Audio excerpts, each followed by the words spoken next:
was a fun game. That was a heck of a college football game. We could probably talk about it a lot. We made a couple mistakes in the game, and they didn't. So they ended up, a point ahead in the end. But very, very proud of our guys. Come down and compete, play hard, buy in, practice hard, good culture. It was a hell of a college football game. Sure would have liked to have completed that last pass, but sometimes in life things don't always go your way. But I told the team couldn't be any more proud of them. Came to the fight and stood tall. Said, "Here I am. Let's play." That's what we asked them to do. That's what they did. So, as a coach, that's all you can ask. Guys to buy in, practice hard, and when it comes time to play, And so, very excited about them standing toe-to-toe. Made a lot of plays. Fun game. That situation, Mike, the decision to go for 2, did you decide that like Tuesday, you know what I mean? Or was it a spur of the moment decision? Well, I don't know that you can ever make that decision, but as the game was going back and forth, on the road, struggling, stopping them, probably the best thing. And I just, had a shot at it and just didn't make a good throw.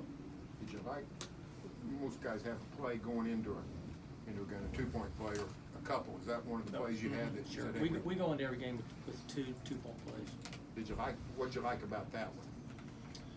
Well, we had man coverage. Had a guy on a flat route, we just didn't make a good throw. Had a shot, put the ball out front, and get a chance to go catch it.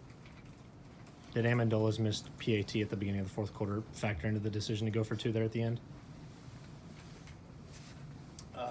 I'm not following you. Matt Amendola missed a PAT at the beginning of the fourth quarter. Did that factor into your decision to go for 2 after your last score? I'm still not. What do Were you you mean? concerned about the mental state of your kicker? Oh, no. Is that what you're asking me? Yeah. No, I wouldn't. You talking about whether he could make it? Yeah, I mean. No, that wasn't a part of me. I would have liked for him to make the one earlier. Would have made for a hell of a finish.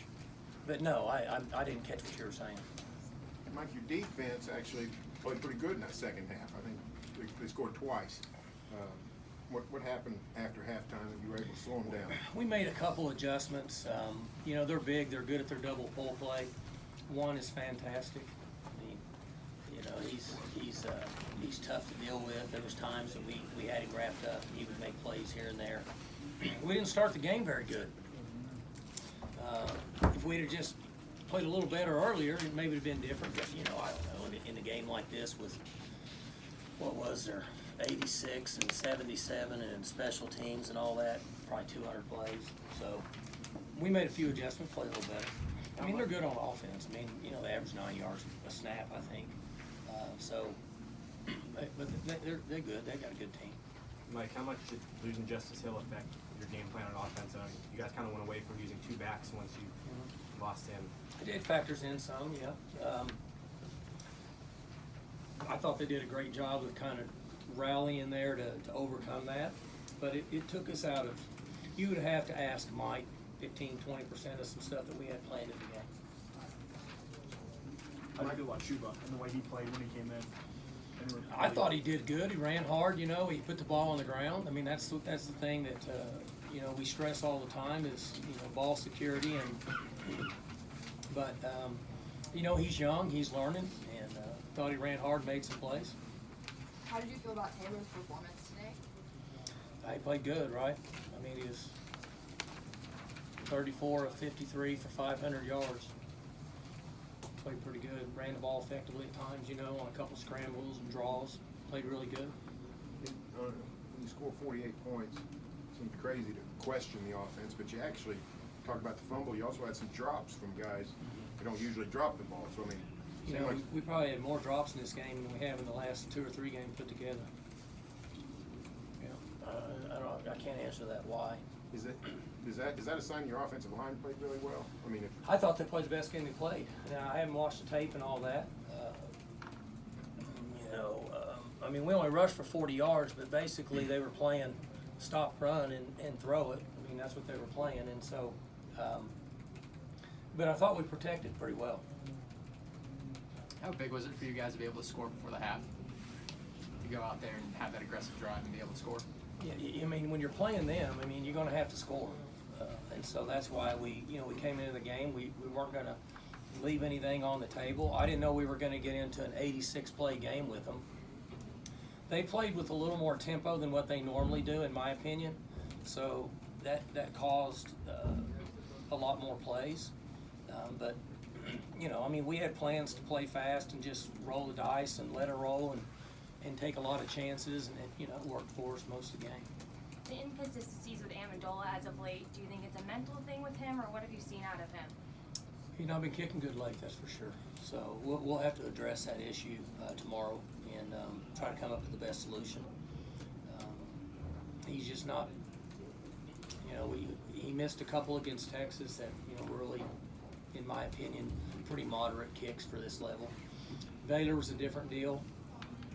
But, here, we should have made those kicks. So we'll have to address that issue. Can you just talk to the emotions for the team coming down, getting that final touchdown, earning the chance to win it with 2 points, kind of all on the line there? Yeah, it's the awesome part of college football. Having the guys come back and fight and make plays, and we're driving down to. In a perfect world, before 30 fumbled, you're driving down to kind of use the clock and score and see if you can get them with their backs against the wall, where they have to press on the play calls they make. Because it's easier to call plays when the game's tied than it is if you're behind. So then we came back and went down the field and scored again. And so the guys, it's awesome to see them compete, and that's what I told them in the locker room.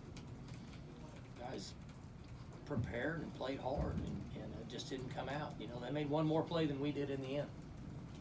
Did everyone seem on board with that go for it all move? What's that? All the players seem on board with going for the win, going for 2? Well, I'm the only guy that matters on that. I don't give a shit what they think. They pay me to do that, and that way y'all can criticize me. But we had made the decision, gosh, probably 2 drives before. I'm not trying to belittle you. I'm just saying, if we let all them make decisions, hell, we'd be out there till the game was over. Mike, pass coverage. How'd you feel like you played in pass coverage? Right? I'd have to look, but not bad. The issue you have is you can't contain him, and he buys so much time. He bounces around back there and buys so much time that you really have to assess it on, okay, I covered for 3.5 seconds. Was I in decent position and in the right spot? But when you get up around 6 seconds, it's pretty tough to cover. So he just makes a lot of things happen. He's faster live than he is on TV. And he buys so much time that we would have to look and see. But we stressed this week to stay in coverage and not come off coverage and things like that, and I thought they did okay. It looked like you got quite a bit of pressure on him because you were playing pretty good coverage. I mean, he was. You're right, not bad. More than I thought we could get on him. But, in the first half, we had it on him several times and couldn't get a hold of him. It'd been nice to get a hold of him a couple times in the first half, but we couldn't get a hold of him. The coverage you played, did that come at a cost to the run game because they ran it awfully well? I mean, I think that's 300 yards. We're playing off. I mean, we're playing a little bit different, have a little different thought process, and there's give and take, and so we had to give some up and then try to rally back. But what you're saying is correct. So did the Dana decision last week at Texas, Mike, did that influence or inspire you at all on that last, or did it just kind of reinforce that that's the right thing to do on the road in that situation? Most of the time, they're good on offense, so, and you're on the road and you have a chance to say, okay, I need to get 3 yards. And then you put it in your hands. I mean, that's what we do. I mean, we'll put it in our hands. We're not going to let somebody else make that decision. So I thought Dana's call was a good call, both of them, but that's not didn't have anything to do with this. I mean, you just got to weigh the options of who you're playing and what's the situation, and then you roll with it,